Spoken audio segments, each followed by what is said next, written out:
হ্যাঁ হ্যাঁ হ্যাঁ, মূলত তার মেয়ের সম্পর্ক মেয়ের মনে করিয়া মেয়ে মাই মেয়ে সবে এক সমান, হেও যতনে যতটুকু জানবো হেও ততটুকু জানবো, মাই মেয়ে মনে করিয়া আসসালামু আলাইকুম, আশা করি সকলেই ভালো আছেন। ময়মনসিং জেলায় এক মহামারী এক দুর্ঘটনা ঘটে গেল।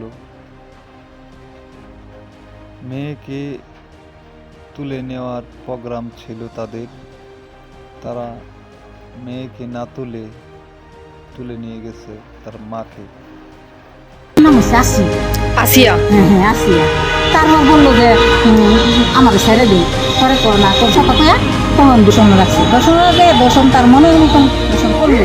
কয়জনে? একজন। নাম কি তার? তার নাম আকমল। কোথায় ঘটছে ঘটনাটা?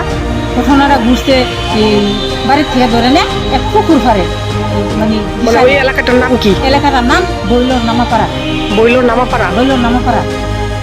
ধান খেতে নিয়ে মেয়ের মাকে দর্শন করিল। এই কেমন বাংলাদেশ আমার হইল। ডাক্তার খেয়ে উঠছি, একটা প্রতিবন্ধী আমি 3 ডাক্তার খেয়ে উঠছি, 3 ডাক্তার খেয়ে উঠতে আমি কান্দা যাইতেছি, তার স্বামী কইতেছে তুমি কান্দো কে? আমার আকমলে তো নিছে, আমার আকমলেও হেন নিছে না, হ্যাঁ যেরকম বুঝছি আর কি আকমল কি হয় সম্পর্কে? সম্পর্কে তা শাশি রাখলো। চাচি। আর আকমলের বাবার নাম কি? আকমলের বাবার নাম হচ্ছে এমনের আরব আলী। আরব আলী। আরব আলী। গ্রামের নাম কি বলছেন? গ্রামের নাম সুমুক বইল নামাপাড়া। সুমুক বইলোর নামাপাড়া। নামাপাড়া।